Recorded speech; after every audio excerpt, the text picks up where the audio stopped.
You're listening to School Counseling Simplified, a podcast with easy-to-implement strategies for busy school counselors. Here's your host, Rachel Davis from Bright Futures Counseling. Hey everybody, thanks for listening to another episode of School Counseling Simplified. So as you know, through the last couple episodes, I've been talking to you about things that are likely causing you stress. So there are 3 areas that are likely causing you stress. I think this because you have all told me and they have caused me stress in the past. So last time we talked about scheduling. This week I want to talk about organization. So I want to talk to you about organization, how it's causing you stress, how we can think about it differently and kind of reframe our thinking around it. And then I'll give you some actionable strategies that you can use to relieve your stress when it comes to organization. So, organization is a struggle for us, right?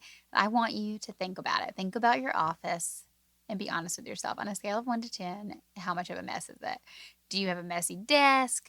Maybe you have like notes everywhere. And I truly think it's a sign of intelligence when people have like a sticky note here and a random thought here and they jotted down something on their phone or in the shower, right? Like you're constantly on, you're constantly thinking and working, and it's great, but it can get messy quick. So I want you to think about that. Also, think about your desktop. It can be downright scary. I will be honest, I still struggle with this. My husband makes fun of my desktop all the time. But I will say with Macs, there's a good feature where you can just search and then easily find anything. So I don't really feel the need to clean it up. It doesn't bother me, and I'm always able to find what I need. But anyways, that's just something. Maybe your actual office is clean, but your computer office or virtual office is kind of a mess, right? And why is this a problem? Well, like if you're taking notes on, a session with a kid, you want to remember what happened or kind of what you talked about. You maybe put it somewhere, then you can't find it. Well, then the student comes back and you need to reference that and you're unable to find it. It's on a sticky note. That's a problem because you can't find it, but it's also a problem because it's not really confidential. What if that sticky note's stuck on a table that a student walks by and reads, right? Um, and a personal story, not really exactly like this, but similar. I used to have some digital systems in place because I'm always trying to, refine my craft and get more organized. So I had some good systems in place, but then I also had this clipboard. It like haunts me. This clipboard that I would just jot down things because it was easier to jot them there than to type them in because I would have something else pulled up or whatever. Well, then I would try to, at the end of the week, like kind of transfer the brain dump that's on the clipboard into my electronic digital systems. And that took so much time. So back to scheduling, like we talked about last week, it was a big time suck of just writing everything. I'm basically writing it twice. I'm writing it on the clipboard and then I'm having to retype it and just data entry basically. And that very time consuming, not good. And especially horrible if you're like me and have really bad handwriting. Y'all, it's embarrassing. I was writing a birthday card to someone the other day and I could barely read it. I blame it on technology, but and how we type everything, but it makes me sad. And my great-grandmother has the most beautiful handwriting, and my mother has great handwriting too. So if you have good handwriting, you should just keep it up and keep journaling or something so you don't lose it. It makes me sad. Anyways, I'm getting off topic. But like I said, I wasted a lot of time doing that. So perhaps that's your situation.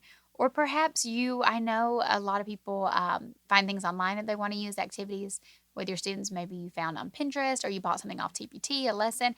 You download it and then you can't find it when you need it. And that's a problem, right? Especially if you're spending money on it and you can't even find it to use.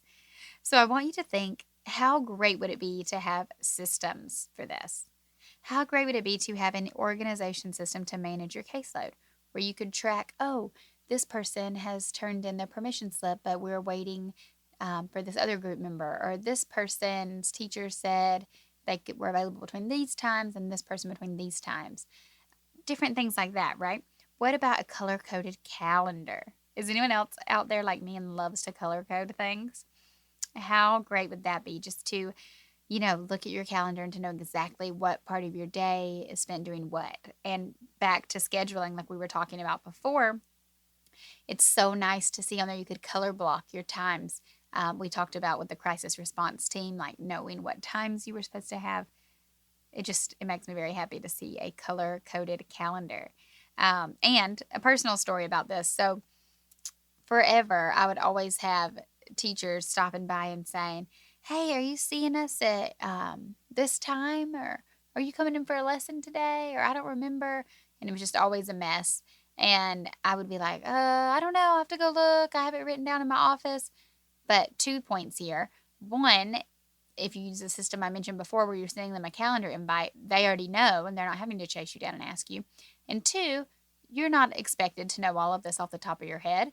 But if you have your phone with you or an Apple Watch or something, you can quickly access it because it's digital and with you at all the times. So even if you're out in the cafeteria and they're like, "Hey, are you coming by for a lesson today?" Quick glance, you're like, "Yep, be there at noon." Whereas if you had it written on paper, the paper's in your office and you're like, "Oh, I don't remember. Let me go back to my office and check, then I'll email you." Well, then guess what? On the way back to your office, 5 other crazy things happen and you don't even remember and they don't understand or they don't ever find out what their time was. So it can get messy quick. So having a clear calendar leads to clear communication. And the reason it's so great to have these systems is so that you can be more efficient and you can maximize your impact. So remember, you are a counselor because you're trying to work with kids. You want to change lives of students, right? And to maximize your impact, you need a few things. You need a little more time in your schedule, like we talked about before. And you need to be organized because if you're organized, you spend less time searching for things and more time actually doing the things. So, where is that piece of paper of that activity we were going to do today? If you already know where it's at, you have more time to actually do the activity with the kids, right? So, those are reasons why it's super helpful to be organized. Now, recognition. Again, you want to advocate for your role and you want to get the recognition you deserve. A lot of times we feel isolated as counselors. No one knows what we're doing and we feel undervalued and under-recognized. So if you are in control and everything has a place, you will get some recognition like, "Oh, dang, she's really organized. It's always so smooth and efficient when I work with her, when I collaborate with her on something. It always goes so well." You will go from a mindset of feeling frazzled to organized and calm. Again, this is a mindset shift that we talked about in the last episode. I want you to try to embody a person who is calm and organized and they have a place for everything. That's a really good quality to have, right? So even if you have these crazy ideas on the fly, just put them all in one place. So then they're all consolidated. What does a person who is organized look like? What are things that a person who is organized say? What does a person who is organized do? We're going to fake it till we make it again. Try to be those things. And then in turn, you will become more organized and then you won't have to try anymore. You will just be doing the things. I promise this works. It sounds a little crazy, but a mindset shift really is powerful. And to advocate for yourself so you can easily show the services you're providing when you're recording them in an organized fashion. So you can say, "Oh, I'm doing," you're tracking on a counseling log which students you're seeing from which times, how often you're seeing them. This is in your color-coded calendar and it's in your notes. You're keeping track of all of this. So there's no question about what you're doing, who you're seeing, how much time you're spending on this. It's all organized, and that in turn is a great way to advocate for your role. So, our takeaway for this episode, I want you to think of 3 areas that would make your counseling life easier if they were more organized. So this is your homework. Think of 3 areas. So for example, it could be your calendar. It could be physical materials like folders or worksheets or games. Or it could be a caseload to-do list like who has turned in what, has this parent been contacted, has this permission slip been sent, and so on. So think of those 3 areas that your counseling life would be easier if they were more organized, and let me know in a DM. So send me a message, or you can send me an email. It's Rachel@brightfutures-counseling.com, or I'm Bright Futures Counseling over on Instagram. I would love to connect with you. Send me a DM and let me know what are those 3 things that you're trying to get more organized on. I'll be back in the next episode to give you some actionable strategies, okay? Actionable strategies where we can get this organization stuff going now. So what I want you to do in the meantime while you're waiting on those strategies, think of those 3 areas and then download my Stress-Free School Counseling freebie, link in the show notes, or message me for the link when you're telling me your 3 areas.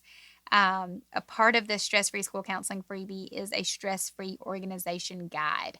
So in there, I have a guide for you on how to get organized, some really good tips. Don't miss that. Please be sure to download it, and I'll see you in the next episode with some easy to implement strategies. Thanks for listening to School Counseling Simplified. You can find the links from today's episode in the show notes. If you'd like to connect with Rachel, she's on Instagram and Teachers Pay Teachers at Bright Futures Counseling.